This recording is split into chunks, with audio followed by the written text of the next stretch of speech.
I will kick off with some, so we've done our networking, which is great. And I've got some interesting questions out. And if you have any questions or polls that you want me to put up, feel free to put them in the chat and I'll put them up for next week or whatever. And thank you all for logging in and registering and coming here today. And I'd like to acknowledge the land which I'm on today, which is Wurundjeri land for the Kulin Nation, and also wherever you are meeting from, wherever you are today as well.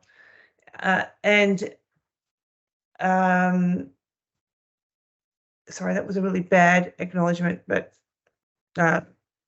anyway, welcome. Acknowledge the traditional owners of the land we're meeting on today. Thank you. Sorry, I had a bit of a mental block. Today, in terms of housekeeping, what we want to see is lots of interruptions and questions, live Q&A and chats if you can't take yourself off speaker. Participation in the live polling. If you are dialing in on your phone, please hang up if someone calls you and then dial back in so that we don't interrupt the session with hold music. Please keep your cameras on if you can, because it's just nicer for our speakers to have faces.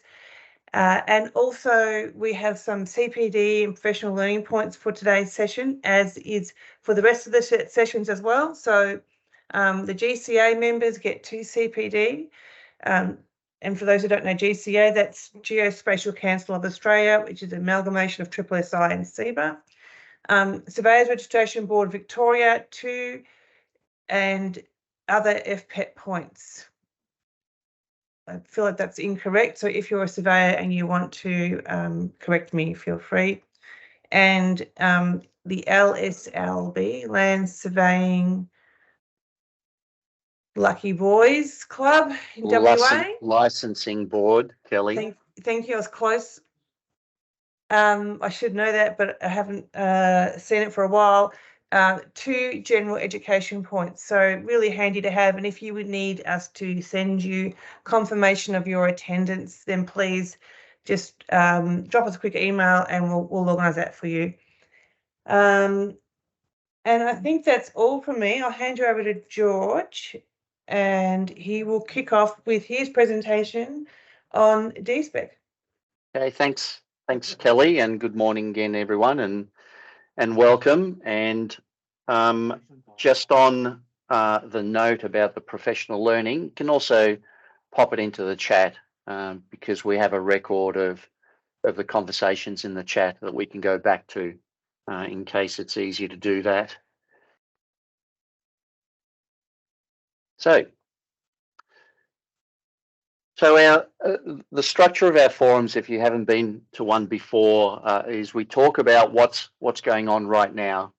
And this year, we've introduced an opportunity for our community to present. And today you'll be hearing from 2 of our guest presenters, Shane Sewell from Millar and Merrigan, and John Cleverdon from Marshal in Melbourne. And they've both been long-time contributors to the development of the specifications, and will give us an insight into their experience of it, and they'll take us through probably some tricks and traps for young players, I suspect, but we'll see how we go. Tech Tips is always a good session run by Gaby van Veek from Digital Hive, our one of our business partnerships with GISA. Gaby is just an absolute font of knowledge, and at last week's session for B-Spec, he showed us some tips about how to update fields within QGIS without having to do the individual updates, and that was really well received. And there are some tips around that. If you want to find out a bit more, just put that in the chat as well. And then we'll talk about what's next and where to. So I started this last week where we talked about B-Spec, because I started getting reconnected with how things started. So if it's okay, I'm just going to spend a couple of minutes on this. When you look at our documents are designed to be a manual of what to deliver and how to interpret features that are in the field. So I'll just give you a brief indication of how all of this started. Now, at the very bottom of this snapshot, you'll see 37S, so 37 pages. That was the size of D-Spec. And we had a lot of information in here separated out. So you can see graphical specifications, how to draw things versus attribute file specifications. And then we had a separate table for data validation. So all of a sudden it became quite unwieldy. And as a result of feedback from the community, we started combining things. Interestingly enough, we talked about the use of DXF and CSV. Very rarely is that now used. We use it from a data capture perspective because sometimes that's the easiest way for clients of our data capture bureau to provide us data when they haven't got the other capability, so we can combine it. But essentially, we've moved right away from that environment and we're into an information management environment of using GIS-related data. The theme and layer structure, you can see that there was a lot of emphasis on text, very few attribute, very few asset classes there. And our tables are fairly simple. And over time, we've added more details like the QA validation as part of that. And you can see the pipe attribute data validation checks. That's all now been incorporated into the one table. So I just wanted to go through that just to give you a sense of the kind of evolution that's happened over time. And you can see in this particular attribute data validation check, there's a lot of emphasis on using spreadsheets to determine, downstream invert levels. We're at the appropriate. In this particular case, we're talking about pipe numbering, how to concatenate fields to create the pipe number from the upstream and downstream pit numbers. But that's enough of history. So let's move on. So the new releases will be published next week. And in the wrap up, I'll show you how to access those. Right now, if you go into our website and you have a login, you'll be able to access them by going into the proposed changes section. And I'll show you a bit more about that in the wrap up.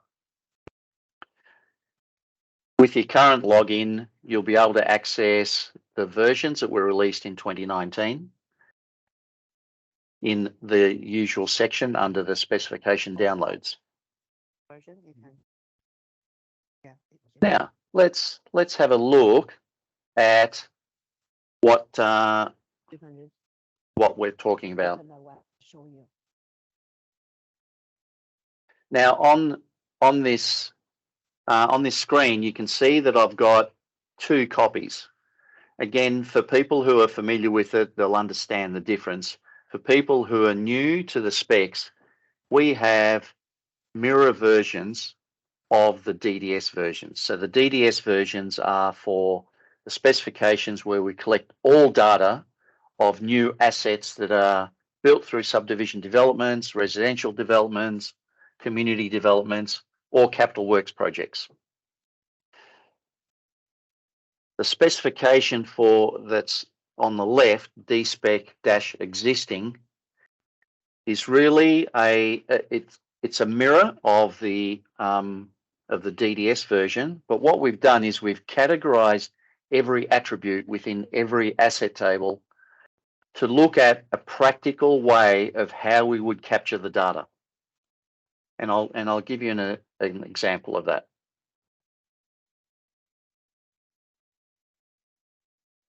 So here's an extract of the pit table of the new version that's about to be published. For many of you, will be quite familiar with it. And just to explain the colouring, the yellow indicates that there's a modification. If there's blue and crossed out, then it means it's been removed from the specification. So back to this. So the example for the new assets is, here's the table. Now, when we look at the existing assets document, there is an extra column. And as I mentioned before, we've categorized every attribute either as a core requirement, an optional requirement, or required and may need more research. Now, what you'll see on this page, everything is core. Why? Because we know that all of that information can be collected from a site visit. If you've never collected any of this before, we know that that can be collected from a site visit. Anything that is YR, that's required and may need more research, will be things that you can't physically see. So that's the distinction. And the more research may be that you might need to open up a trench or might need to do further research through your archives. And it may come about that you don't have any further information, which is fine, in which case you use the default values. And I'm happy to, if anyone has any questions about that, don't hesitate to state them, please. And put them in the chat. The chat is being monitored by Kelly and Gaby, and they'll make me aware of when there is a question to refer to.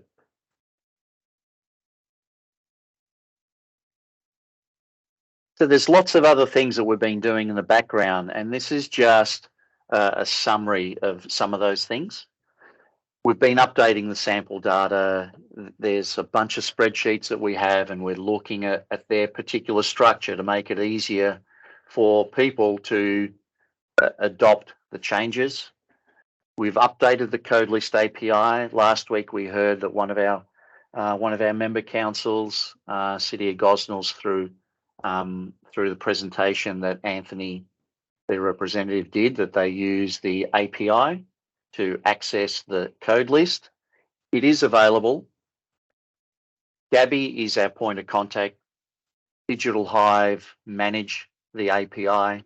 Please put into the chat if you'd like to find out more information about the API, how you can use it in the field for your data capture in the office, for your data capture in your systems, or referring it to your other information management systems like your asset management system or your GIS. And we're continually monitoring input from the users into the specs. And you'll hear a bit about that, I suspect, from Shane and John about how that process works, or their observations. I don't know, it may not work, but we'll soon find out. George? Ellie? It's just a comment that you should note is that I feel like there is more attributes required than necessary. Okay. So we can talk about that. So Millard, are you okay to take yourself off mute and tell us a bit more about that certainly, no observation? worries. It's just relative to, for example, I'll give you an example. It's like CCTV. I mean, when we're doing our D-Spec pickups for new subdivisions, yep, we don't have that information. We just submit a date that's completely out of the blue. So if it is observed, it sort of makes sense to the person that receives it that yep, it's not accurate. And understand. So it has to be, the problem is it has to be filled in, or else the submission doesn't go through. Well, there are default values as well. Well, that's the So- thing. Could we sort of, obviously there is default value, I understand, but if we don't need it, why have default values? Just a question. Okay. Well, look, it's a really valid point that you raise, and I was actually going to put in a slide about not about CCTV, but about what happens if we don't have the information. Yeah. So thanks for raising it, and I'll just cover it off in a couple of minutes, and feel free to respond if you want to, or Thanks, continue George. the chat offline. So we look at the attributes of the specs, and they are signed off by the subscribers to the spec. So we put a lot of effort into looking at what attributes are there. Now, there's a couple of things around your comment, Millard. One is, we know that, are you from a surveying firm, Millard? Yes, correct, I am. Okay. So we know that a lot of surveyors struggle to get all of the details just by going out in the field.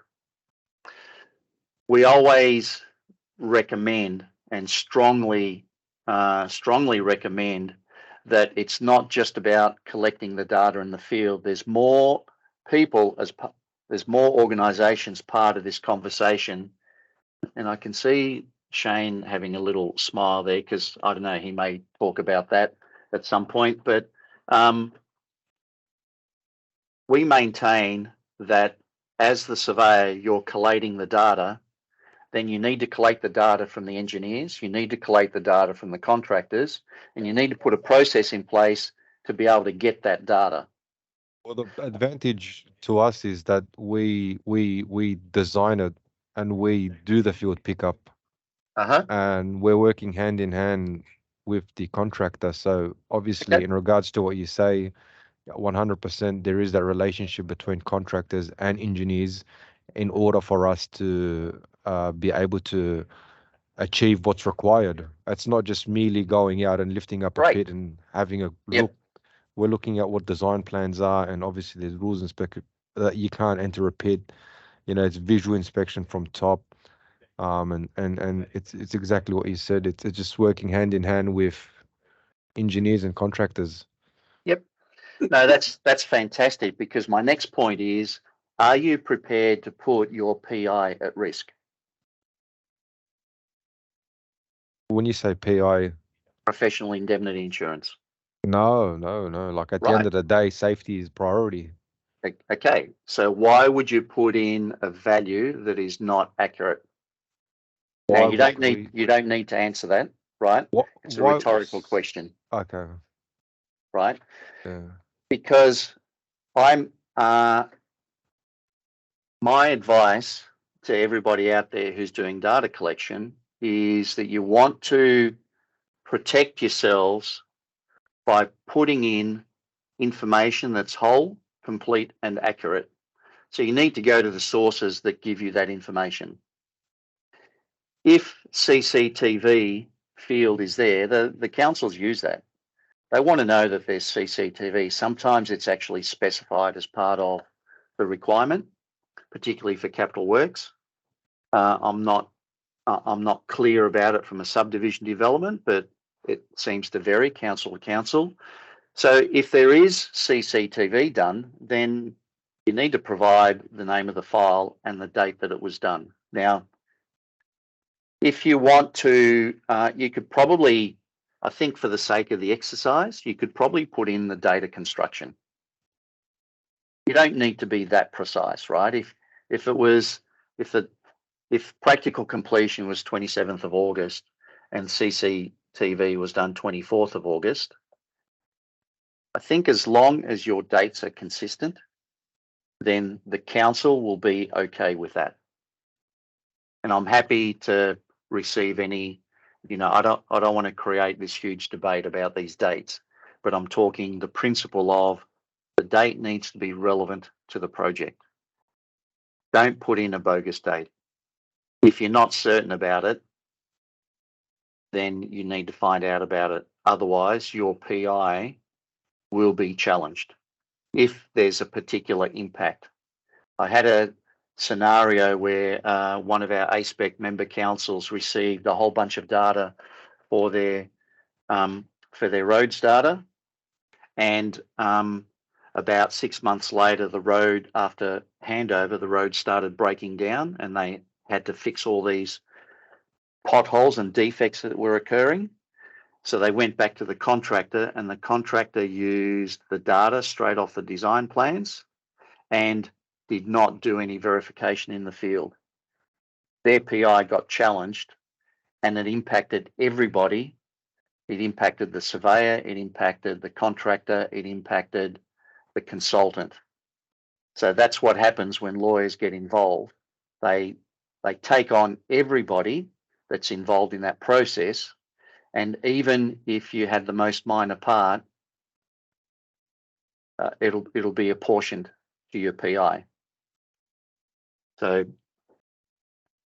I've gone on a bit, Millard, because you can, and everyone, because I'm pretty passionate about the data being whole and complete and accurate, and everybody being able to do their best to provide it. Technology today has become so bloody advanced where it really allows you to pick up data without having to jeopardize yourself. So, I mean, yeah.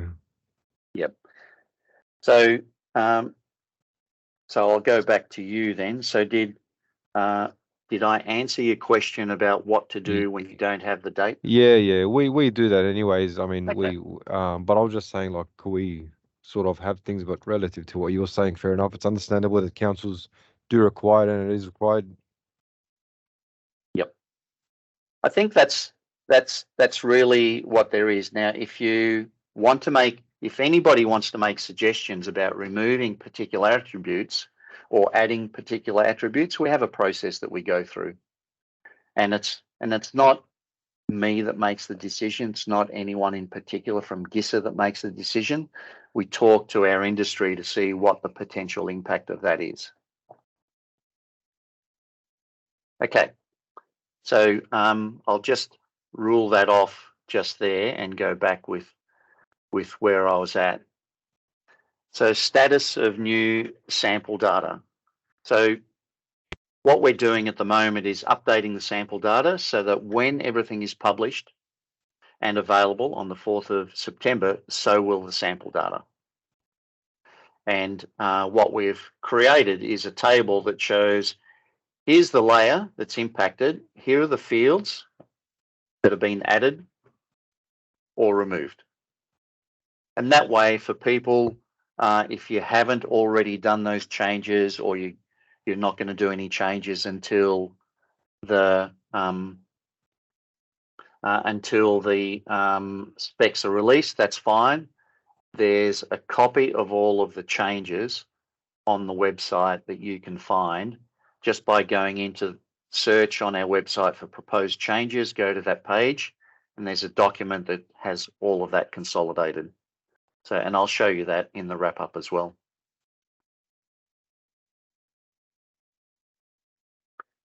We've been doing quite a bit of work, particularly Phil Nelson from our organisation. Oh, I just realised I forgot to introduce everybody.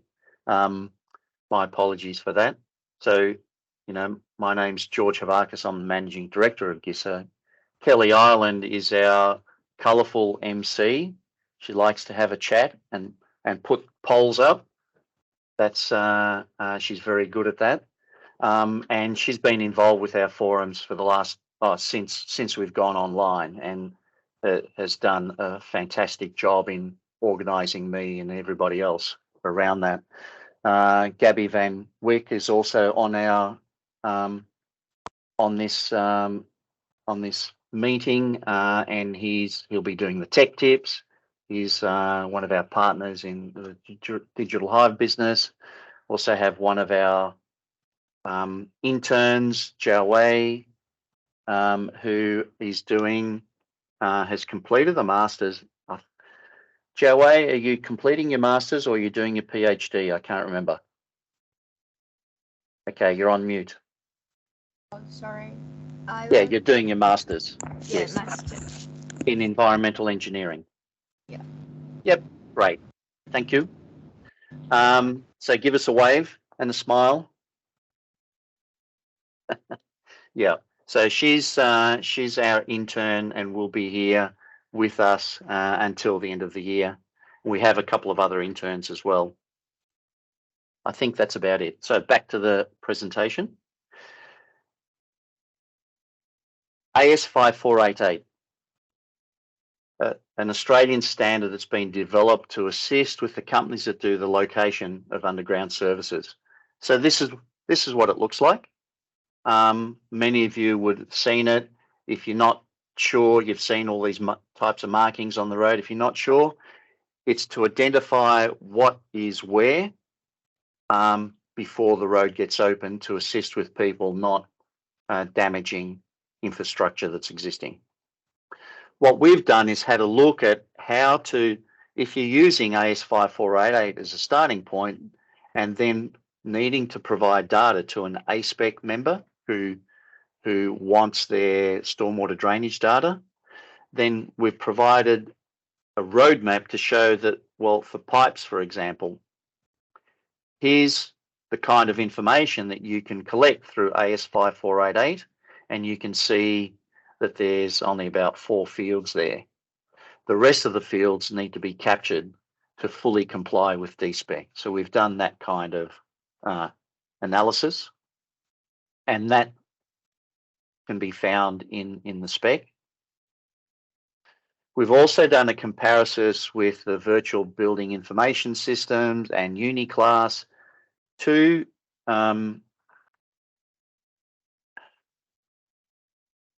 systems that have been designed to address the large builds that are going on, particularly in Victoria. And Uniclass, Uniclass is an international standard. It's an ISO certified and globally recognized standard.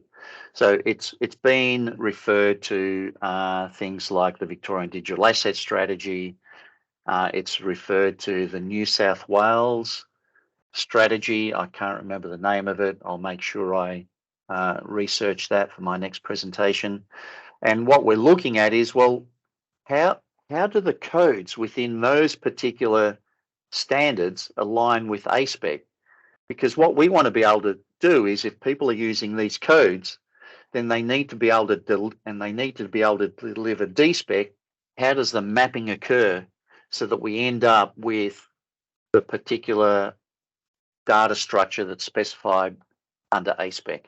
So we've done a lot of work, and I tip my hat to Phil Nelson, who I gave this task to, and really threw him in the deep end, and he's done a fabulous job, and I'm just glad I wasn't the one doing it. So thanks, Phil. Attribute name change. Okay, we made a mistake. Actually, I made a mistake. I forgot to tell Phil about one of the changes in one of the attributes. And so in the head end wall attribute table, we've changed it from stone pitching, because it was previously stone pitching, to now it's going to be erosion protection. So the attribute field will be erosion. Some of you may have noticed it very briefly. There was a red text in that sample data table that I showed. So that will be addressed, and I apologize for everybody who's already made the changes, but my endeavor is no more changes for the time being. We've also started looking at taking on the queries that we've been receiving and developing them into frequently asked questions. Here's an example of a document that we created about stub pipes. When is a stub pipe not a stub pipe? And the purpose of it is to say, well, okay, how much data do we provide around a stub pipe? If it's a stub pipe, then typically it's used to indicate that there's going to be further extension. But it is not to be captured as a property connection. That's a completely separate asset type. So these are the kinds of examples that we want to provide to to the community, and we're now in a position, because we're not expecting to do any major changes for at least another 12 months, if not more.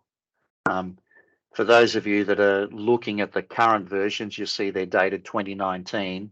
These ones are 2023. So there's so we don't just throw out a change just because we can. When is a graded pit not a graded pit? This had me thinking quite a bit, because I was also confused about how we describe them in our table for describing the different pits, the different pit types. And so here's my my two bobs worth, as they say. The word graded is used as part of the description of the function of the pit. So as you can see in the top three diagrams, the grates are built into the structure of the pit. Okay, whereas this bottom one,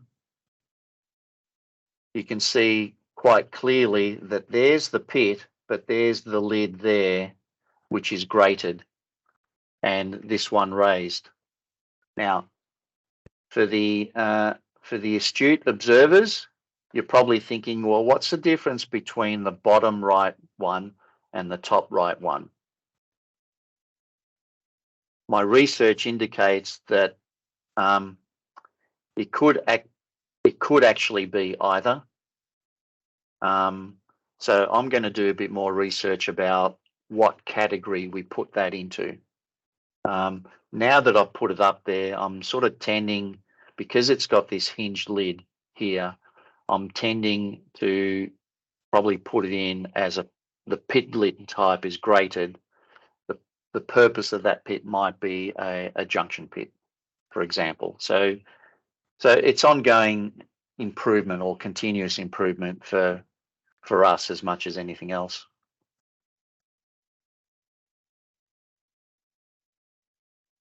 We've started looking at creating very high level, just showing the relationships in the data model in a pictorial level. So we talk a lot about our manuals, we talk a lot about our sample data, but I'm now of the view that, and we've got a poll for this, if you could pop this up, please, Kelly. I'm now of the view that we create a very simple diagram showing the attributes and the relationships between the tables. If you're interested or not in this, please respond to the poll that Kelly has put up. Take your time to respond to this one, and feel free to go back to the other ones and also respond. I'll continue on. Governance, really, really important. We are going to cover this in every specification. Some of you who have seen it, please bear with us. You may pick up something extra, or you've probably seen it. That's fine. But for those of you who have not seen this before, I'm going to go over the governance. So we start off with the asset and asset data handover process checklist. This was created to assist people with identifying what assets are going to be delivered at handover, but more importantly, what asset data associated with those assets. We are encouraging everybody to use it as part of your project assessment process, from a council and water authority perspective right through to the consultant. And I haven't shown it here in this slide, but at the very bottom of this document, there is a place to sign off. So both organisations can sign off. We use this a lot with our clients who ask us to do data capture. We ask them to fill this in before we review any drawings and give them a quote for data capture, and then we know what the baseline is that we're looking for. And we often find that they overstate what needs to be done more so than understate. Now, along with that, and we've created a consultant guide. And this is particularly for all of the councils and authorities that might be on this particular forum today. If you're interested in this guide, basically what we do is we take people through what the requirements are for the guide.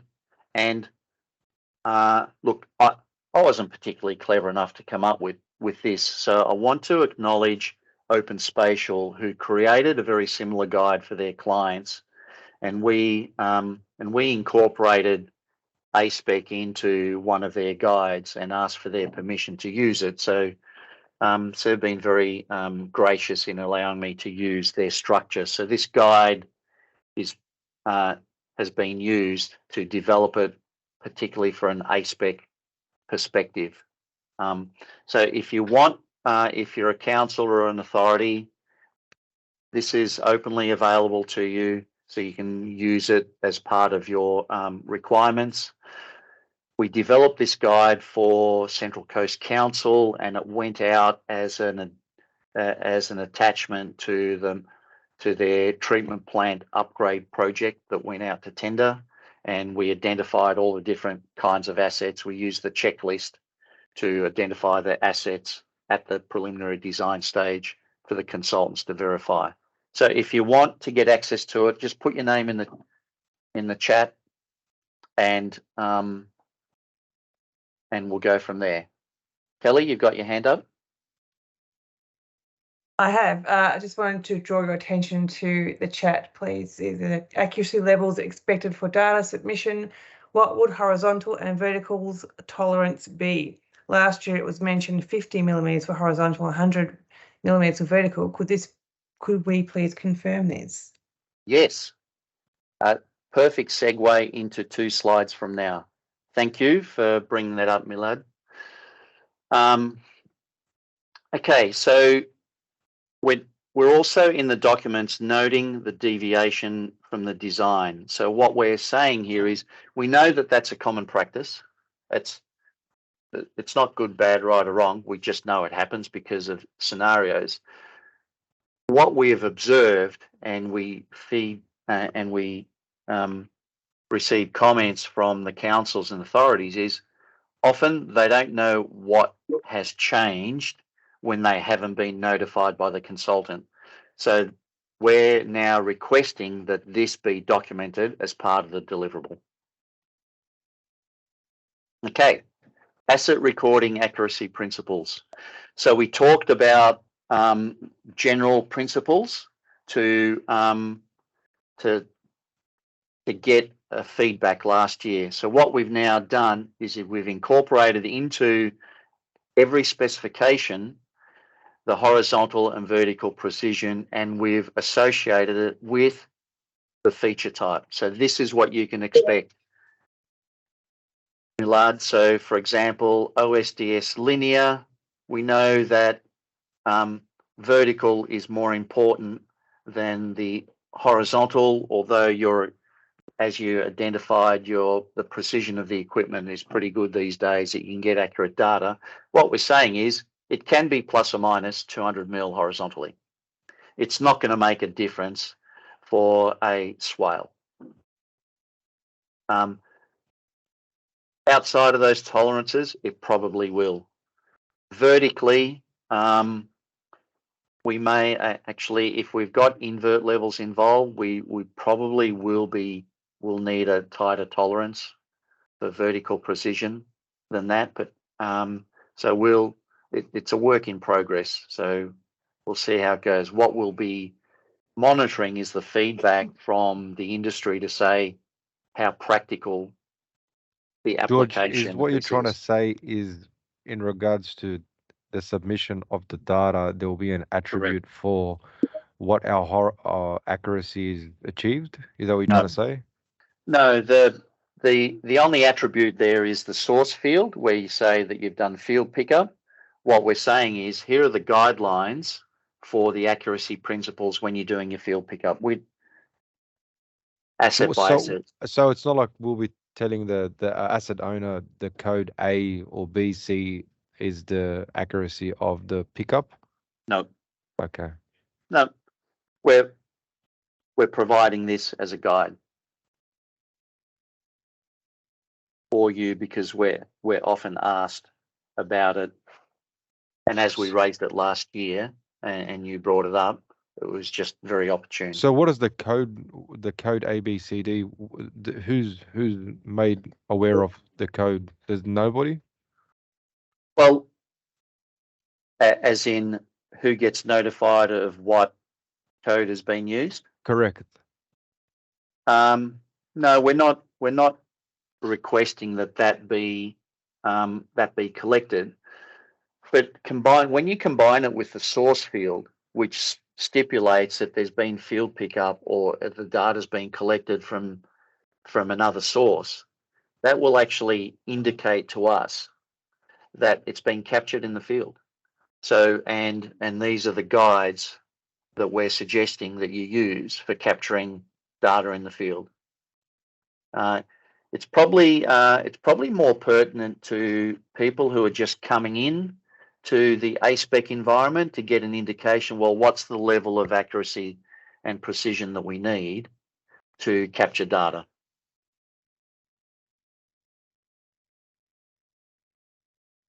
Certification form. So, George, sorry, there is another question. In order of accuracy and precision aligned with ICMS recommendations, question mark. That's a good so that question. was from Vishal, if you'd like to unmute yourself. Yes, thank you. What I would like to know is, in terms of saving, we have order of accuracy defined by ICSM specifications. So the order of accuracy that you showed on the previous slides, is that based on ICSM figures, or it's an arbitrary value that the A-SPEC is defining? Look, it's at this point, it's not based on ICSM. It's based on arbitrary values for A-SPEC. I'll have a thanks for making me aware of that. I will go in and review it. I'm not sure what those accuracy and precision requirements are for, whether it's just for cadastral capture or whether it deals with assets. I'm not aware of ICSM specifying for asset capture, but I'll become more informed about that. George, it relates to AS5488. Okay. All right. I'll do some more research on that. Thanks, Gaby. Okay.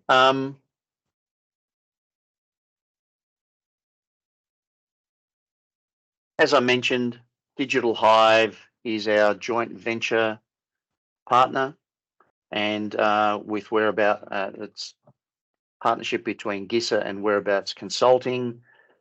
Gaby is the lead, the principal of Digital Hive. We're about to go into Tech Talk with Gaby.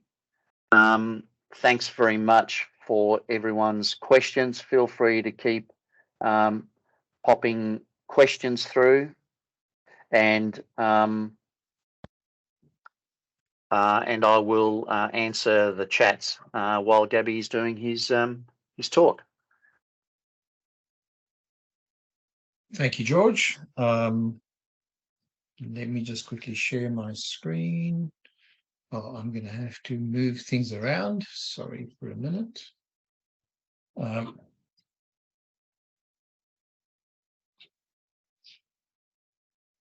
Just give me a second. I'm trying to get my screen moved, and my mouse doesn't want me to. Rightio. I'm just going to share my screen.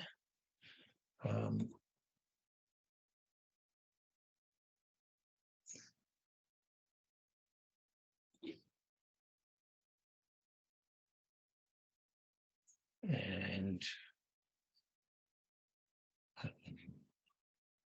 rightio.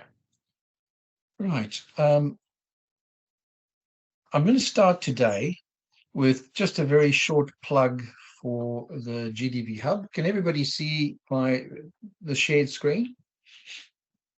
Yep. Okay.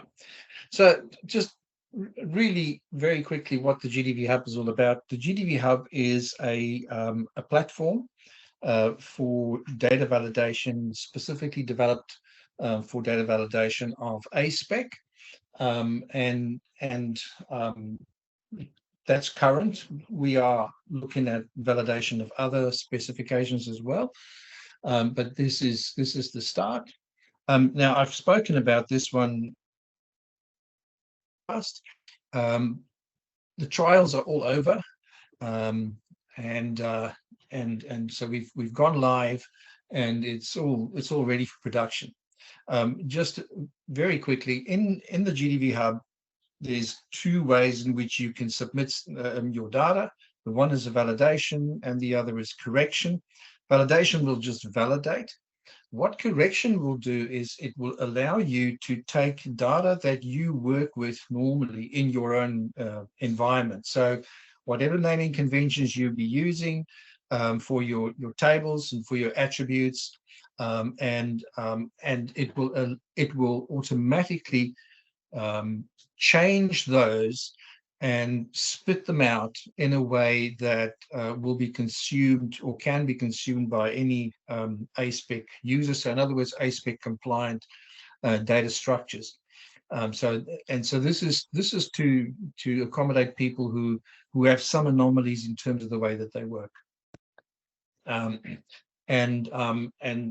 that should make life quite easy for people. And the other thing I wanted to say is that it only costs $500 to start off, so it's really well worth having a look at. And if you want to know more about that, you can contact myself. You can also contact One Spatial, but if you want to know more, please feel free to contact me. All right, enough about that. The first thing I'm going to talk about today is I'm first going to just show you how I work with my team. I've got a team of people who do some data capture, data validation, and one of the principles that we use is we normally work with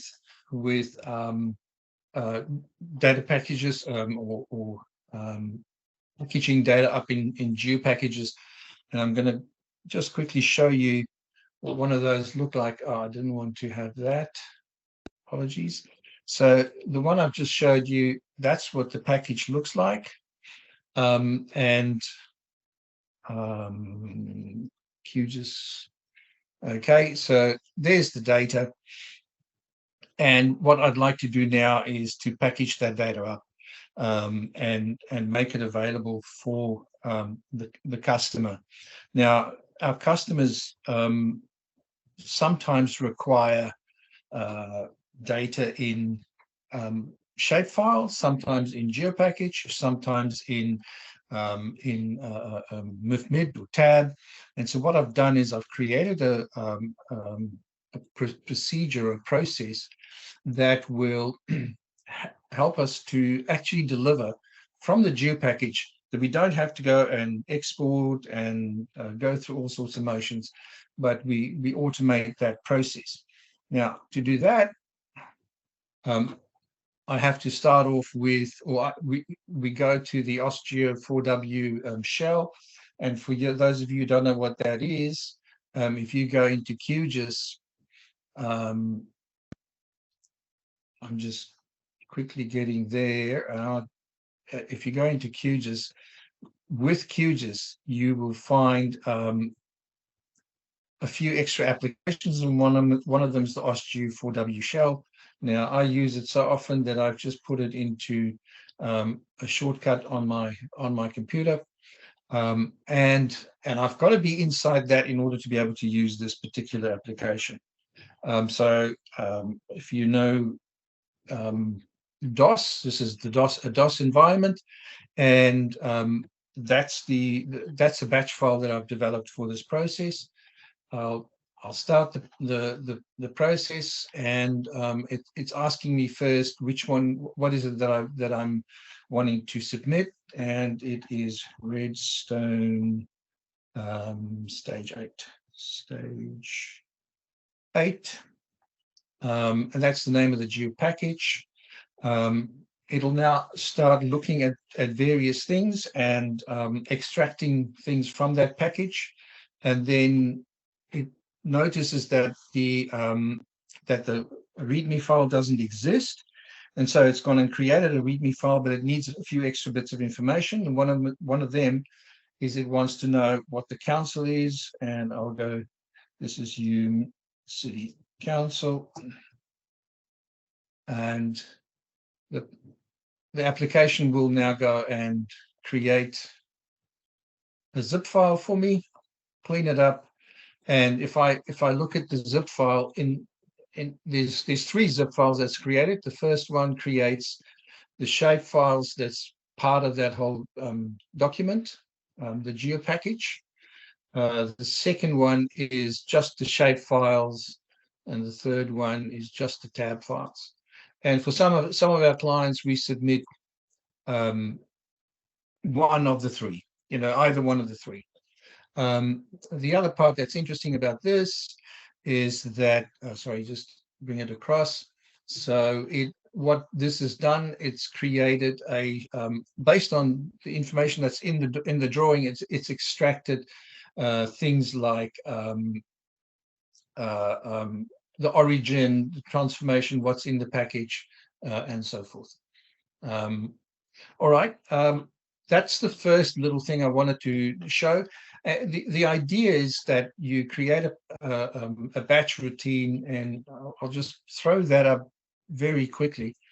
A batch routine that goes through, it does all the calculations, it reads various things for you, and if you understand batch files, if you know how to work with batch files, if you know how to work with geo packages, again, this is something that I'll make available, and people can use and plug if you like, and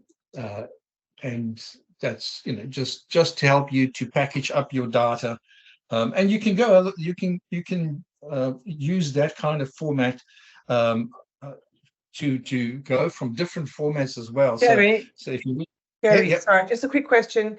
Does this only work for QGIS, or can it work for other software like AutoCAD? Okay, so good question. So it uses the GDAL libraries in the back end, and all of that means is if you've got a data format that is supported by GDAL, then this will work for that. Now I've only customized this for the 3 formats that I've talked about, but the structures will remain the same. And if you want to go and read up about GDAL, that's freely available. It's an open source platform, and you can go and look at how I put that code together. So you'd be able to go from different formats from one to the other. So it's all about exchanging data, taking a format and converting it into something else, and doing it in a batch process. And if anybody wants to know more about that sort of process, or customize a process like that, also don't mind, give me a shout, and we can talk about that some more. All right, so is there anything else, Kelly, in terms of questions? No, that's good. Thank you. I've got a Okay, question all right. for you, Oh, Gaby. wait. What's Yes. the difference between your validation check and what AC/DC does at the moment? I'm not sure if you're familiar with AC/DC. I am. I don't. Well, I'm familiar with the product AC/DC. I'll tell you what our product does. The data validation runs at 3 different levels. We have a schema level. Gaby. Sorry, Gaby. I just want to jump in there for a moment. Is it Millard that's asking? Yeah, Millard, are you talking about what Gaby's showing on the screen right now? Yeah, the data validation. Yeah, so what Gaby is showing you is tips within QGIS that he uses in creating data, which is completely different to GDV ACDC. Hub or ACDC. Yep. This is So, okay, these are just tips for I got you. if you're creating data within your QGIS environment. Gaby's just showing you what he does. I got you. I just wanted to. I was a bit confused in regards to the product. Sure. George, while I got I'll you just- there, is there any relationship between A-SPEC and GISA and ACDC? I mean, do you guys work hand in hand or different people? Short answer is yes. We have regular meetings with them to make sure that our joint clients that use A-SPEC and ACDC have what they need to do. Okay. And yeah, so we meet on a fairly regular basis. Yeah. Jenny, you've got your let me hand just- up. Oh, sorry. Go ahead, Gaby.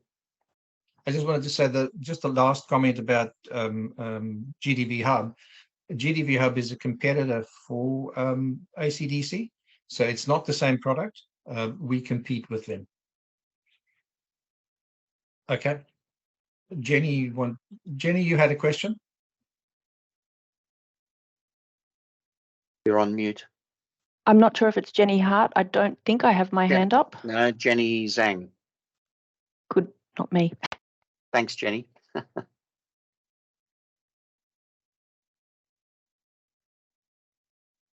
right.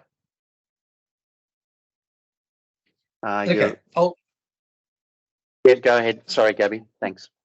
I'll move on. And Jenny Zhang, if you want to take this offline, happy to take that on. I just want to move on with the tech tips. So my next tech tip is just a little bit about processes that we follow in order to help us capture data. And first of all, I'm just going to explain a scenario for everyone. Sorry, this is not what I wanted to show. That's what I want to show. So just let me get this right.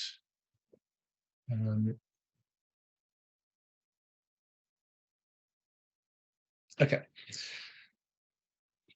So one particular client of ours often has to capture, they do a lot of drainage on ovals and things like that. And when you're doing D-Spec, what you need to do with pipes like this is you really need to go and create, if you're looking at A-SPEC and the rules about A-SPEC, then each of these pipes have to have a pit that should be at the start and at the end. But these are not captured. They just end caps, basically. And so here's just it's a tip in order to show you how to generate data like that. Now, this can be applied in lots of different ways. So I don't want you to get stuck on the particular example that I'm using, but I'm using this as something that we do quite often. So what I'd like to try and do is I'd like to generate a polygon at the start and end of each of these pipes. Okay, I've got two layers loaded. The first one's just, if I look at the attributes, just some pipes. They subsoil pipes. I've got some attribution for it that I've received from the client, not a lot. And I'm going to be using that as as the basis that I want to work on. Okay. The second one is the pits, the normal pits table, but it's empty. There's nothing in there at the moment. So we're going to go through a process to really to quickly create those. So first thing I'm going to do is to extract the vertices of these pipes. Now, if I can extract the first vertex of each of those pipes, that will give me the first point. So and there is a function, join, oh, sorry, wrong thing, extract specific vertices. So I'm going to extract the vertices from the pipes, and I'm going to extract vertex number 0. So in computer parlance, and people should know this, in computer parlance, you use, well, we always start with 0 as the first, and so I'm going to extract that first one, and there it is. That's so now I've got a point at every first vertex. I'm just going to rename that to start. I'll go back to my pipes. What I'd like to do now is I'd like to get the end vertex. Now, that's a bit of a problem with specifically with this data set. If you look at these pipes over here, they've got a lot of vertices. How do I determine which is the last one, except to go and do this manually? Well, I can go and reverse that pipe's direction. So I can just type in reverse, and there's a reverse line direction function. Take the pipes, do a reverse on that. It gives me the reverse of the pipes. But what you need to see is if I query the reverse, I'll turn the pipes off, look at the reverse, and if I query them, that function would have reversed it, but it maintained all the attribution for me, which is what I really wanted to do. And so I'll use that reverse now, and I'll do the same as what I did with the first. I'll go and extract specific vertices. And if I extract the 0 vertex, then it is going to give me the endpoint. Okay, so now I've got an endpoint and a start point, and the reverse. Now I don't need to have all of this. And this one, this reverse pipe, I'm going to immediately remove, because I don't want to confuse myself. And the next bit I'm going to do is to grab those two and merge them and put them into one layer. So I'm going to go merge vector layers, and I'm going to select the start and the end. Run that. Okay, and it gives me a merged, and this I'm going to rename as pit points. I'll just call it P&T, pit point. All right, so pit point now contains a start and end point, or sorry, I now have a start and an end point for every pipe.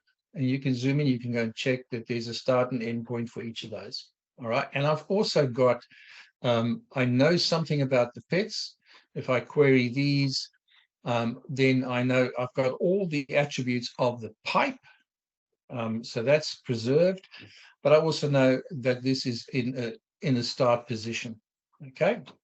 So next bit is going to be in Excel. So I'll first copy, take all the attributes, select them out, copy them, bring them into Excel, paste it here. Just on this point, I thought I'd quickly show something else about the copy paste function that QGIS gives you.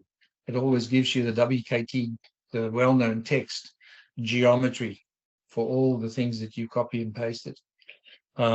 Anyway, so that's what I'd like to do at this point, is to just go to the end of this,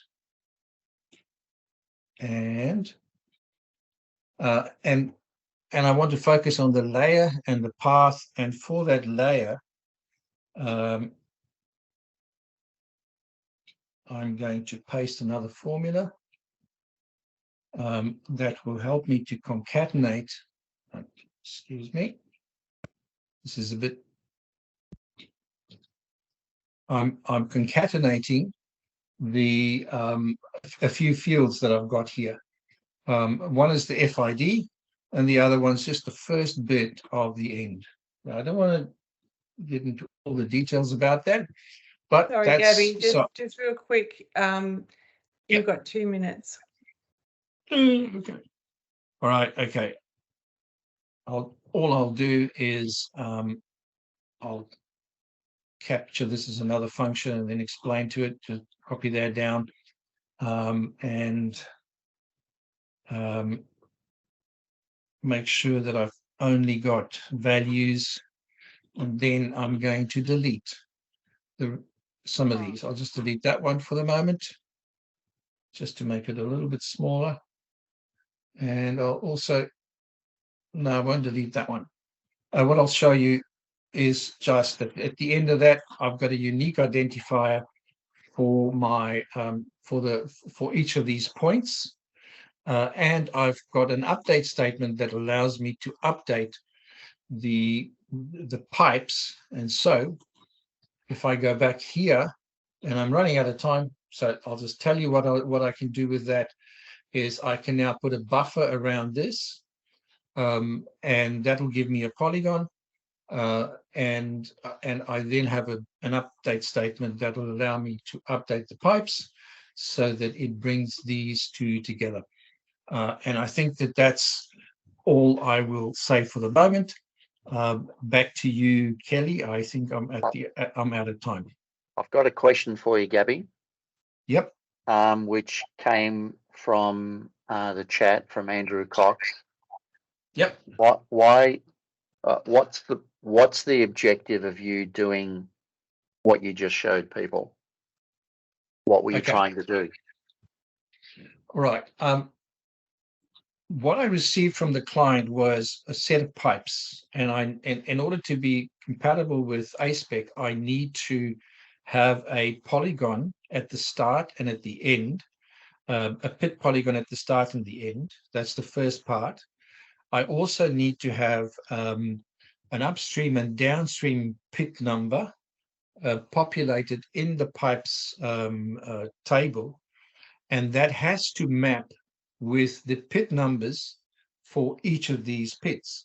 So what I've done in a very short period is to generate a unique number for the pit, to develop a script. I didn't run it now, but it runs in a second or two, to develop the script that that will update the upstream and the downstream pit numbers, so that they're matching and mapping.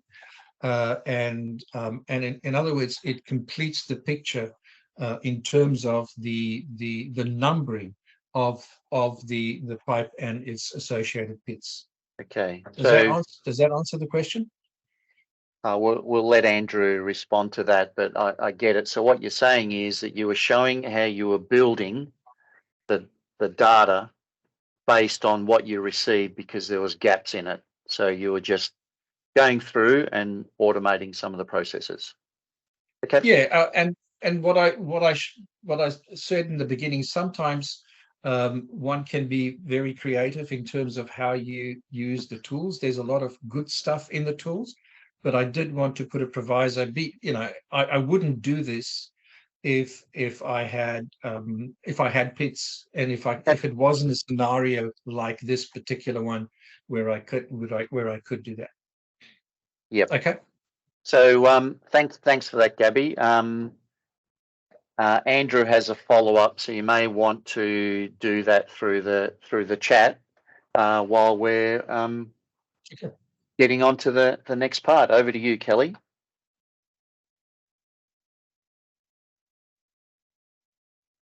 Thanks, George, and thanks, Gabby. Shane Sewell has been waiting very patiently. He's from Millar, Merrigan, and a long-time user and expert of D-Spec. And he's going to have a chat with you all about some of the things that he's observed over these years, 18 years. Hardly even seems right, Shane.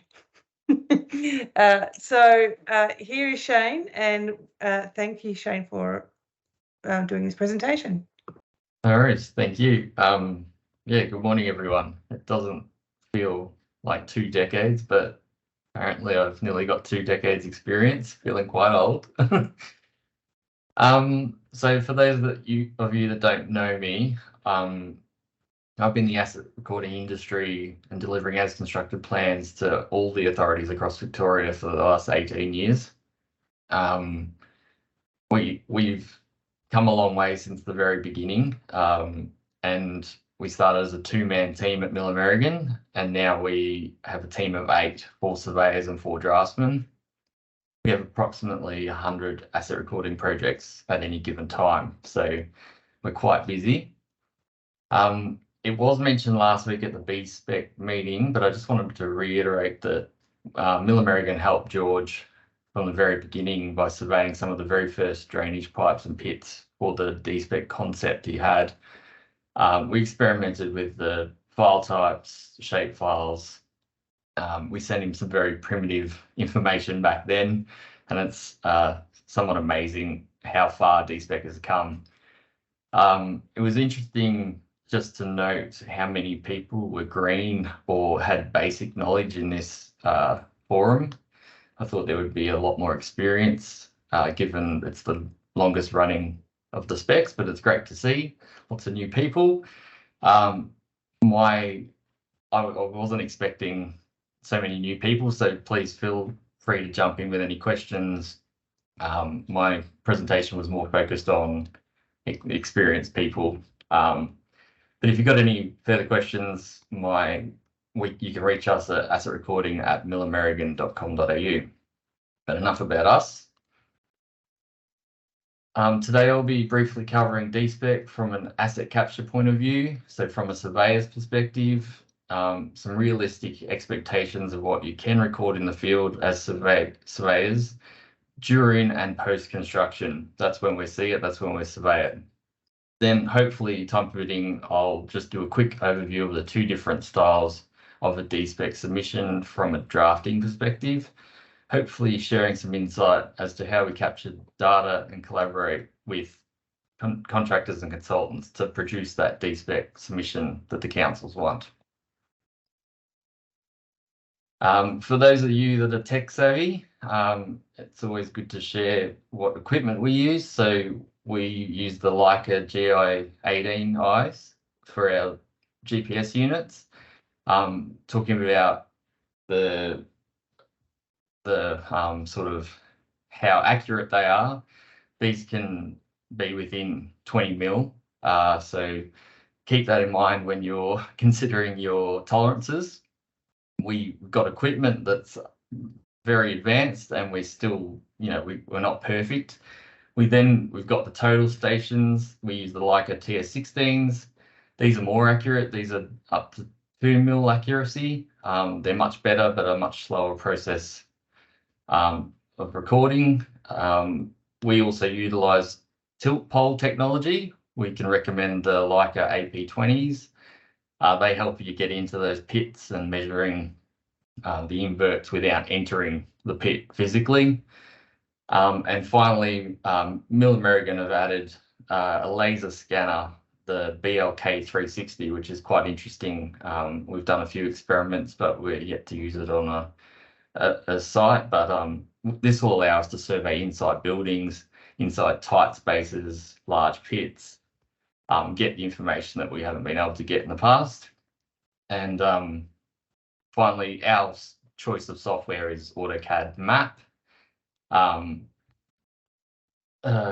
Basically, we specifically use this map for its mapping and georeferencing capabilities, along with the ability to import and export shapefiles in various formats so we can meet councils and authorities standards. And the huge benefit is map allows us to specifically change between datums. So between MJ 2020 and MJ 94 of recent times, all the authorities are at various stages and we're submitting on both. So to be able to swap and change your data has been really handy, and that's very simple with AutoCAD Map. So I just wanted to briefly say how we pick things up, capturing data. So we capture approximately 80% of our data in the field. We send our surveyors out to survey the pits and pipes, make up the drainage network. On the right, we have a an example of a simple pit where we would record both the inlet and outlet invert levels of the pit. We would take a center shot and also take note of the number of step irons installed. Might take a photo or write it down on the plan. The pit would then be closed and we would take a cover level. It's nice and simple, straightforward. On the left, we have a culvert and a wetland area. Our surveyor would run a string of shots around the top and toe of the pond, around the rock beaching or erosion protection now. And then they would record the head wall, the concrete surround, and the invert level of the pipe or culvert.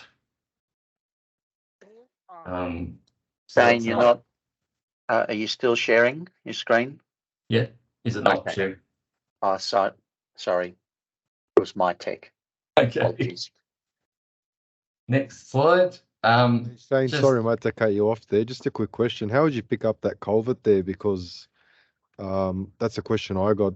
I mean, obviously, You only need the invert, so you can put the pole down and get the center of that invert for the culvert, and that'll be the invert. Culverts are very flat. they are. But then, George, do we sort of have to show the dimension of the head wall or end wall? Like, I mean, Oh, they all come in shapes and sizes. Is that have any importance to the asset owner? yeah. Well, it is in the specs that you are to pick up the outline of the head wall, and we provide a M polygon of that and attach the data depending on your formats. I do show it a bit later.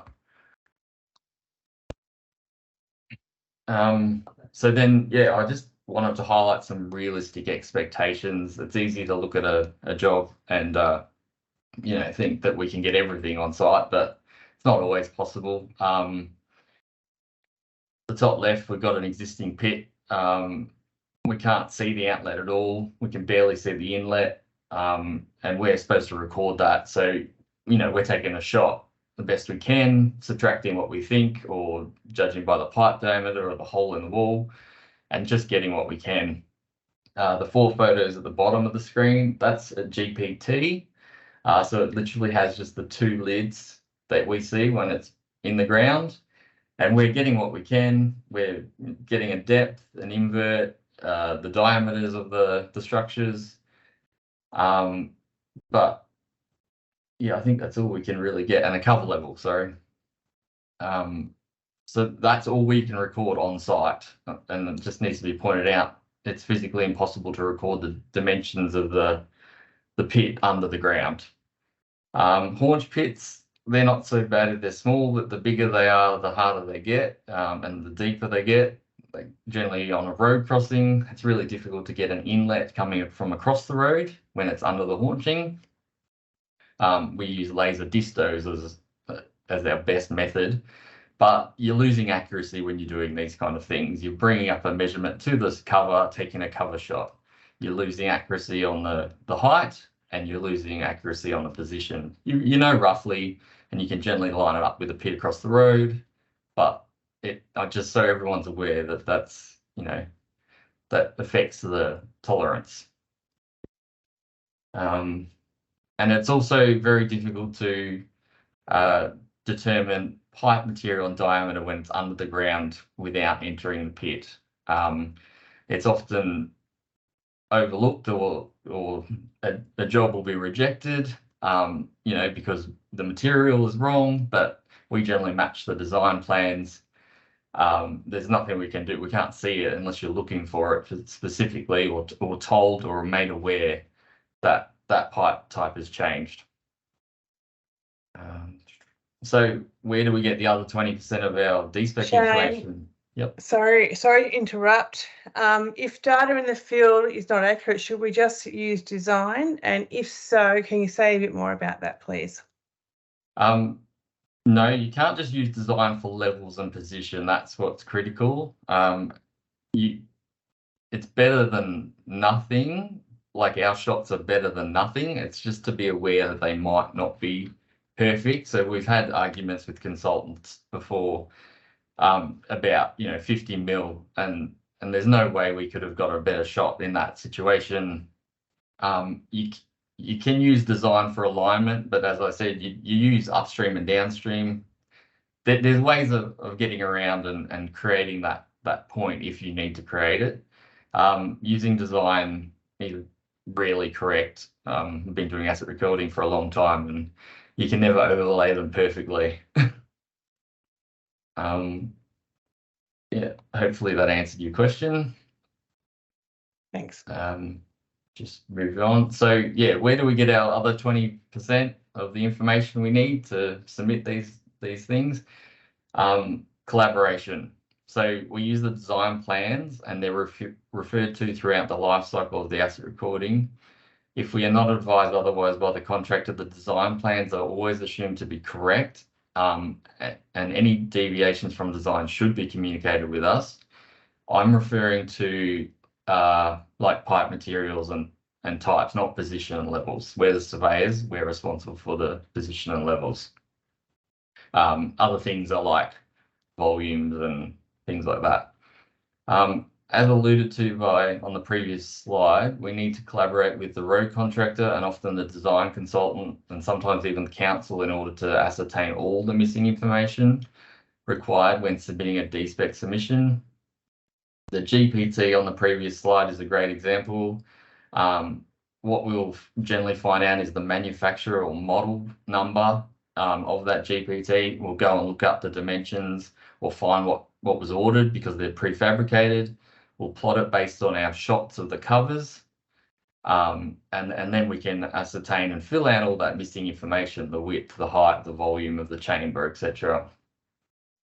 Most failed rejected submissions that I see, they always lack communication. So a change in pit is easy enough to pick up in the field, but a change of material, as I discussed, under the ground is impossible for us to find without communication. The final step is the processing of the data. So on the left, I have just a basic raw data of an entire Sorry, job. Shane, another question. Does the as constructed plan become based on your D-Spec work? Yes. Yes, I don't know who's asked that, but I know where it's going. So it is the responsibility of the design consultant to change their design issued for construction plans to as constructed. It's a service we sometimes often offer, but generally we're supplying our D-Spec data to the consultant or through the road contractor to the consultant, so then they update their plans to match. So often we get response that the as constructed drawings don't match the as constructed GIS submission, but it's the other way around. They've missed updating something on the design plans, and it's a very difficult manual process. So there's room for improvement in that area, but in short, yes, both the plans and the D-Spec should match and be as constructed. It's who's responsible for updating it. For example, with Millar Merrigan, the designers and we've run the project from start to finish, we would then submit the as constructed plans as well. We also issue another PDF with our GIS capture. Just we found lots of contractors ask for, what are we submitting in this data? We can't read it. So we just show them what we've captured just to make sure we haven't missed any signs or, you know, a pit or whatever it is. But often that's just put to the side. It's only for a visual representation of what's contained in the shape files we're submitting. So back to the processing, there are two formats, two clear formats, Esri map mid-MIF files, which I think map info files, and then there's the ACDC style or GVD hub, where you run through a validation. So there's the two different formats. It's really important to know your council or your authority that you're submitting to, because they govern which to use. You can't choose as far as where. We found it's next to impossible to submit shape files to to a consultant that accepts the AC/DC. They want to see it coming through that service that they're using, so you have to comply. So that's one of the biggest tips I can give anyone starting out. Know your council from the beginning, and what they are looking for, and then you'll be led down the right path. So as you can see, I've done an example of the AC/DC style with DWG and block attributes. So this is the style that run through the AC/DC portal. And we just place a block containing all the attributes of the pipe attached to the midpoint of the line, which represents the drainage part. And the same goes for either end. We've got a block around the pit and a block over the end wall.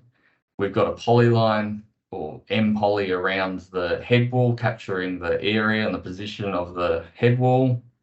And on each block, if you click on it, you can fill out the attributes. You can use the attributor that the councils and the AC/DC supply to fill out that data, or you can fill it in step by step as you go based on your survey or pickup. The other method is exactly the same, but the Esri shapefiles, we're just creating M polys of the pits. We're drawing the lines of the pipes, and we're attaching the data as object data to the actual AutoCAD object. So we found that works the best, and that's why we like AutoCAD so much. It has the ability of, AutoCAD map, because it has this ability of object data you won't get in standard AutoCAD or BricsCAD. Jane, Yep. I just want to give you a 1 minute wind up warning. Yep, I'm basically done. I think that was Perfect. it. Thank you. Yeah, so then it's just over to submitting it to the road contractor, who passes it to the consultant, who will update the as constructed plans and submitting it to council. If it's the AC/DC path, you actually run it through the AC/DC portal. It gets checked, and then they get the submission that way, but you still send it through your clients and the consultants to have a look, make sure everything's correct. And that's basically how you do a submission in turbo mode. Thanks, Shane.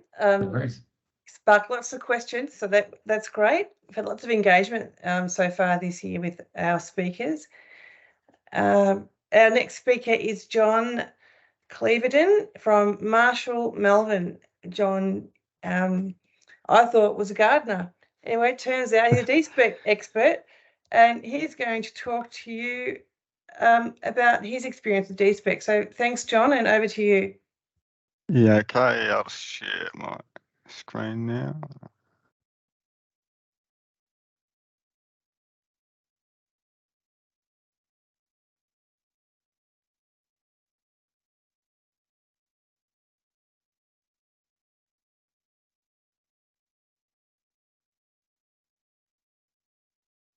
So just while John's working on his tech. Yeah, okay, yep. Oh, he's on, okay. Yep.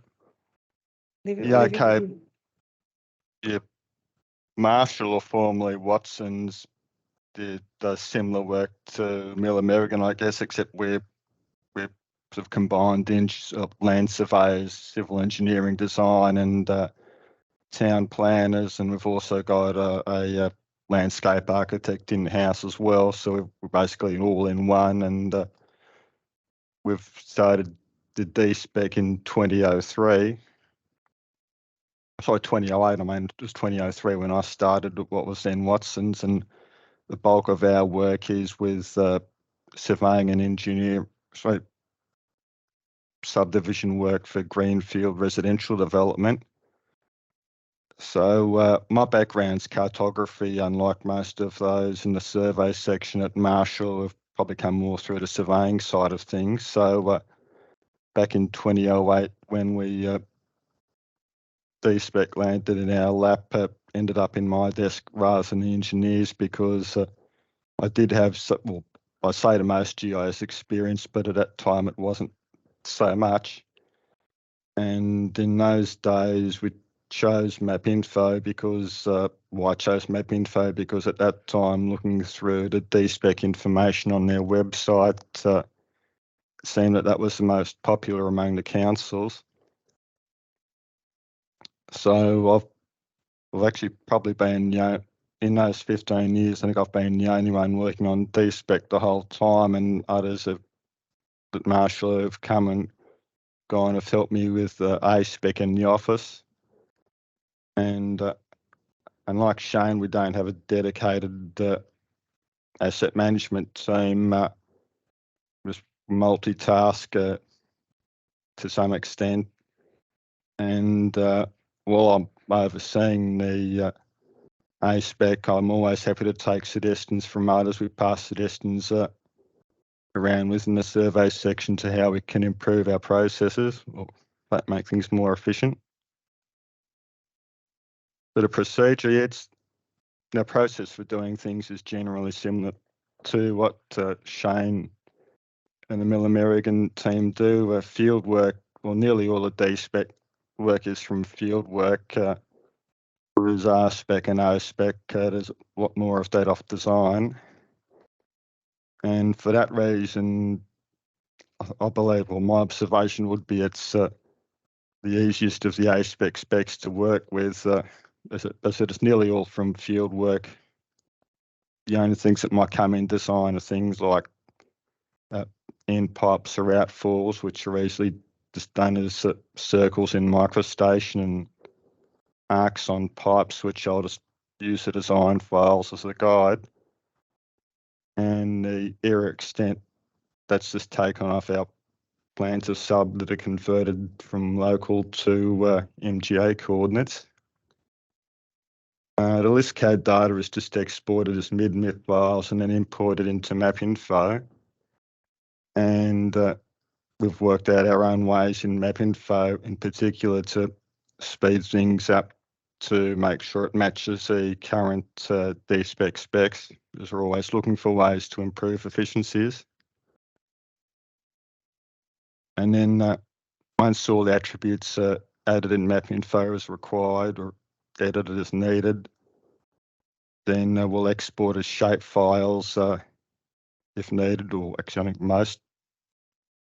3 of the 4 key councils we deal with now for D-Spec go for shape files, so we'll just export that and submit it either via the web, such as via ACDC portal or Objective Connect, or email direct to the council. And that process is running pretty smoothly now. For D-Spec in particular, we don't have many requirements for many need for resubmission or tweaking things with ACDC portal. Some of the initial issues that came up with that, such as very short property connections, need to be extended to about, say, 100, 150 mils. Otherwise, it'd get knocked back. So things like that we'd just make a note of and remember to do that for the future. And also, with my experience with A-SPEC in general, what I've found that in addition to the PDF A-SPEC manuals that are produced on the A-SPEC website, I've then gone and produced Word files for each of the A-SPEC specs that we do that give extra notes both for the field crews on advice on picking up the features, and also on adding or editing the attributes where needed once we get them into MapInfo. So that gives more detail and makes things easier for those, especially for anyone at work who's not as familiar with A-SPECs, just to make the process run easier. And rather than, for example, rather than someone having to go all the way through the A-SPEC PDFs to work out what attributes do we need to put in or something like that. Or for A-SPEC and A-SPEC in particular, I'll just put notes in the Word files. It'll say, yep, this will give you advice on what attributes to put in. Dealing with councils, well, that's, as Shane said, communication's critical. Whenever we start doing with D-Spec, or with A-SPEC in general with the council, it's a case of get in touch with the relevant contacts at the council, work out what formats are required, technical details, and with D-Spec it's straightforward. As I've noted there, A-SPEC's a bit different. I remember back to a presentation by George a few years back at a professional conference where he used the heading of herding cats, and with A-SPEC it is a little bit like that. The four councils we deal with A-SPEC, they have very minor differences between them, so I've set up an internal spreadsheet that for the field crews that says this is what you need to do with A-SPEC for this council, and then this is how slightly different with another council, just so that they can keep a note of that for their field work, and also how that'll apply to the office work as well.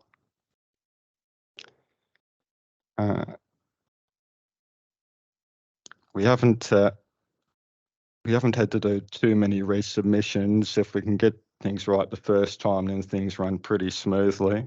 In case you were the first council we dealt with,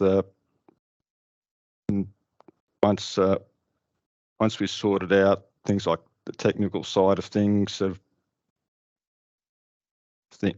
and what we needed to put in for attributes, things tend to run pretty smoothly. So as a communication with the councils are important for the consultants out there doing the work. One issue that was pipe intersections at Haunched Pits. I remember chasing up George about that because we'd have to tweak the geometry because the line intersection wouldn't always be at the dead centre of the pit with a Haunched Pit. And another issue is sort of when councils move to new D-Spec versions, but when they do, it's always useful that we find out as soon as possible so we know when to make the changes. And following on from the mention earlier, I think it was mentioned earlier about change D-Spec versions, when there have been big changes to the D-Spec changes, like for the 2019 release, I'd then chase up the councils or chase up my contacts in the council and say, what do you need or don't you need? So with the comment earlier about CCTVs for pipes, for example, when we started using the current D-Spec specs for those, I got in touch with my council contacts and found that I think all four of the councils where we do the most D-Spec submissions, yep, they didn't require that CCTV data, so we just put in the default values. So communication with council is critical. Excuse me, John, just Yep. letting you know you've got 1 minute left. Okay, yep. And the other thing is dealing with GISA and D-Spec. Yeah, I've been swapping emails back and forth with George fairly regularly for advice or feedback as long as I've been doing A-SPEC. As far as D-Spec goes, the things like rain gardens or rarely used features probably see me giving George the most queries, not as much as A-SPEC and A-SPEC. But so don't feel reluctant to ask George if you've got any queries about more information for D-Spec or any of the other A-SPEC specs, because he's happy to help out and he's happy to take advice.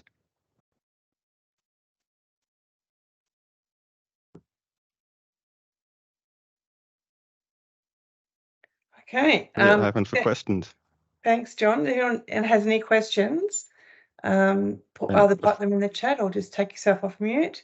I should say apologies for the talk, because I've been pretty busy with work and other things, so it's been an off-the-cuff talk.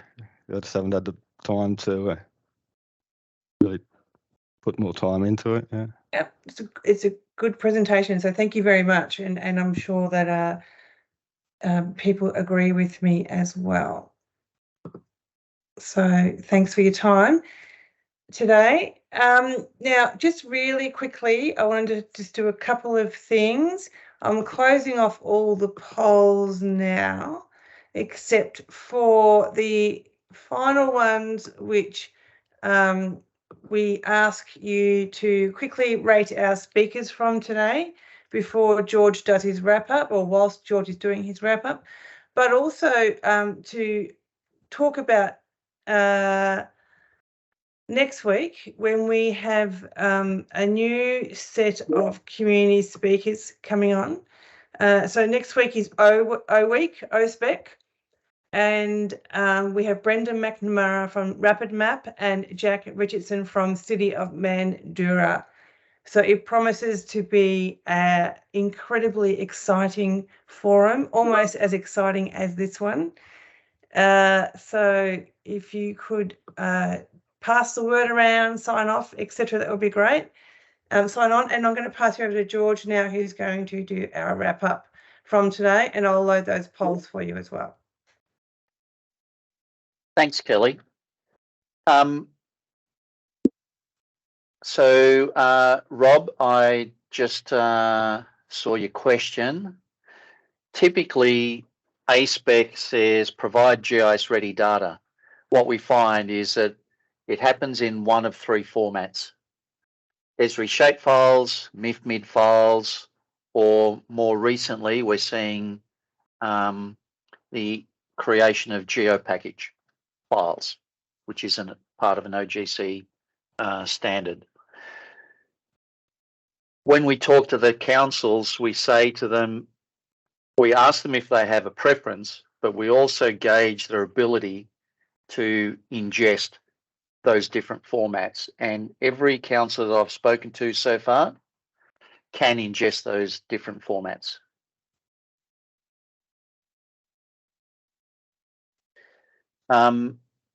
Renier, I see that you've got a question there. I'll deal with that in a moment, if that's okay with you, or Gaby may also answer that in the background. Now, in terms of where we're at now, okay, so we've got the release dates coming up on the 4th of September. So all the relevant documents will be moved from a proposed section to the normal download area. So I'll show you what that looks like. So I'm really brave. I'm going to do it live.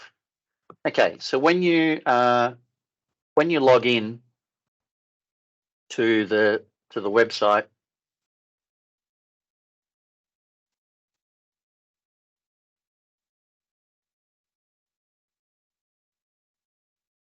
you come to this page, and over on the right hand side you have specifications. You click on here to download the A-SPEC specification. So that's the typical scenario of where to find the current versions. At the moment, all the data, all the proposed data, you can do a search in our search box. Go to that page, and you can see what the versions are there, and you can download them from here. So there's a I'll zoom in a bit more. So there's a number of documents that you don't actually need a login to download, such as the consolidated changes, the overview document, the CSV template, which is a certification form, the code list, the checklist. Anything to do with specific intellectual property that's held within each specification, you know, the data types, attributes, all of that sort of thing, you need a login to access. If you don't have a login, then going back up to the top, click on the contact form, complete the contact form, and request access in the comments field. And the cheeky ones who do this after I've suggested this say, because George said I could. So that always brings a laugh or a smile to Melissa's face when she sees that kind of comment, and she lets me know about it. So so that's how to access the specifications at the moment. The one thing I do want to outline is that you'll notice that we now call this A-SPEC version 5. What we're doing is we're bundling all of the specifications together to say, here's what you can expect in this release. So if you are relating to A-SPEC version 5 release, it refers to these documents, and we will change this date from April to the date in September so that you know that you are dealing with the most current version that is to be released on.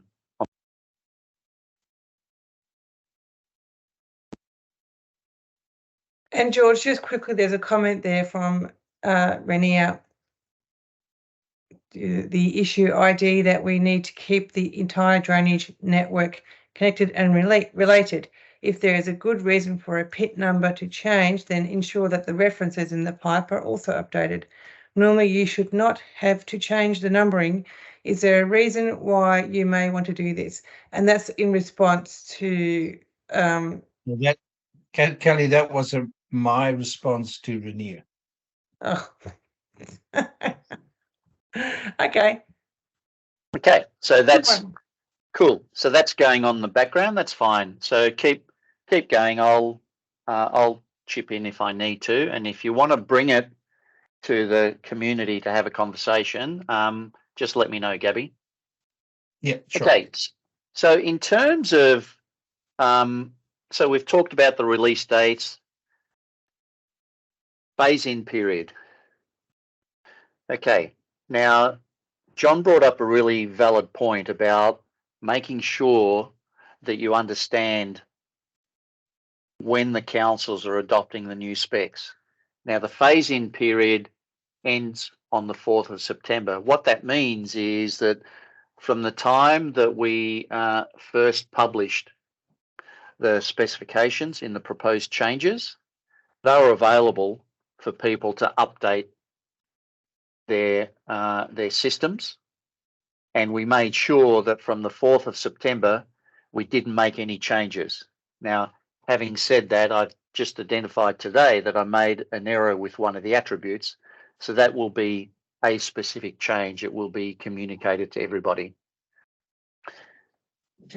Now, bottom line is, I'm not the one that says you have to do this by such and such a date.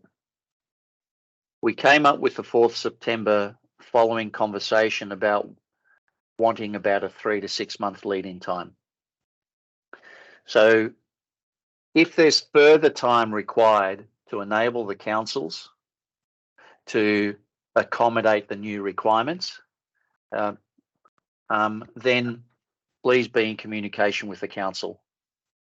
I suspect that by the time you have your data submission ready with the new version, they'll be able to ingest it.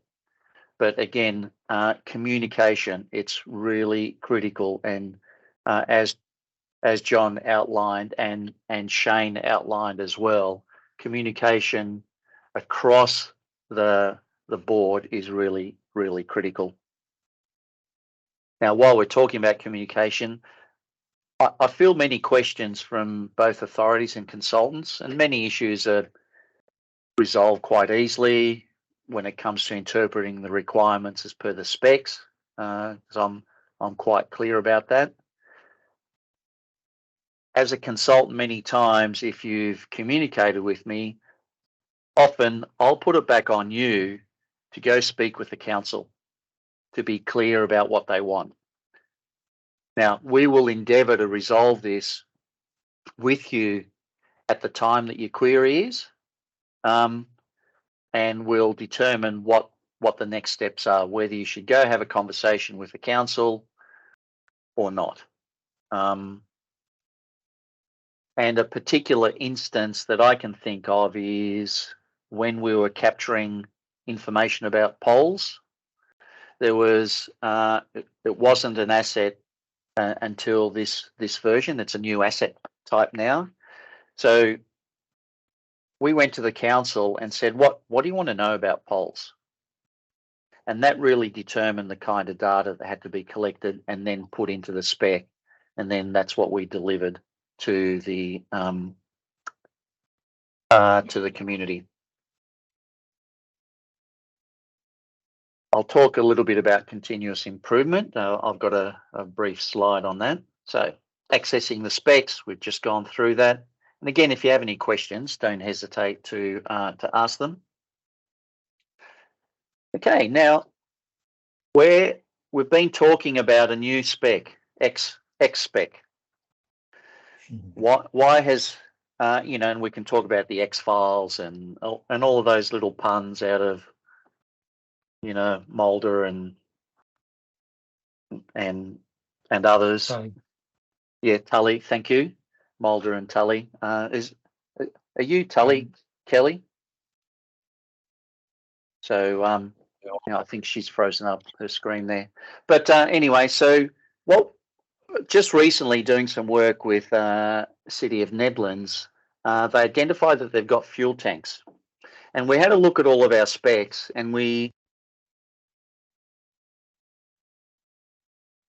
sorry, my mute just went on. Tully's back. So yeah, sorry, had to throw that in. So with our work with Nedlands, because we're doing a comparison between A-SPEC and what's going to be in their schema, in their new asset management system, they identified fuel tanks. So in that particular instance, we've got nothing that's covered it. So we're looking at including it, creating an asset table for fuel tanks, and we'll be working with Nedlands, City of Nedlands, and Rainier, who is in this forum today, to look at what are the attributes that we want to capture. Now, why am I mentioning that? Because it sits outside of any one particular spec, we thought, well, why don't we just create a new spec, A-SPEC? You know, call it extra, call it whatever you like. So A-SPEC is just really about bringing people to the attention that, you know, we've got some extra things, and we're going to, from time to time, include them in this specification. Now, this specification, from just people know, it'll be complementary to the other specs. So the authorities who currently subscribe to the specs will have access to this at no additional cost. That's the commercial aspect of it. Now, I'm showing you EV charging stations, and I've been talking about fuel tanks. I've got another slide for fuel tanks, but EV charging stations, we're looking at whether we include that as part of parking, which will be part of A-SPEC, or we include it in A-SPEC. So we're looking at that. And basically we're talking about combustible liquid containers. So we're looking, so that is most likely going to be in the first asset class within A-SPEC. And Philip and Jaway and William from our two interns will be dealing with that, guided by Philip. We're also looking at solar farms, and by the look of it, it's, you know, we don't currently have an E-SPEC dealing with energy, so we'll probably include that in A-SPEC as well. Once there's a couple of councils that we're dealing with that have solar farms. So again, we're not at that stage, but that's what's in the pipeline. We've started collating dedicated A-SPEC contacts. What does that mean? We're going to put a list of all of the councils and authorities that subscribe to A-SPEC, what they subscribe to, and an A-SPEC generic or A-SPEC specific email, where if you've got a question about A-SPEC, you can send it to that email and it will be dealt with more often than not by the assets team, or as you can see with Cleverdon Water, it'll be the GIS administrator that will be dealing with that. But essentially, it'll be dealt with coming into that particular email.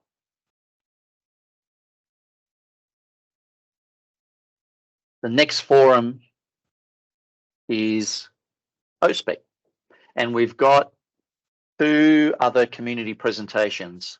Brendan McNamara, who's the General Manager of Rapid Map Services, he'll be coming on and talking about A-SPEC, and we'll have Jack Richardson, I think, correct me if I'm wrong, but yeah, you're the coordinator of the asset, hang on, I've got an Acting Manager, Strategic Asset Management Area of City of Mandurah. So they'll be giving us their perspectives around A-SPEC and their experience in the A-SPEC community. So we're looking forward to that. And Kelly has already put out the poll about which how you rated the presentations. So that's really good. It's important feedback for us. I really like this format that we're using where we're engaging with people from the industry. It's really been making a difference. So on that note, thank you everybody for your contributions. Thank you for your time to come and participate. Thank you for everybody who asked questions and contributed to the conversation. A-SPEC is a knowledge sharing community, and my experience over the last 2 forums is that we're actually achieving that through these forums. Special thanks to Kelly, our MC, Gaby, our tech tip guru, and John and Shane for your presentations and giving us an insight as to what you deal with on a day-to-day basis from your A-SPEC involvement.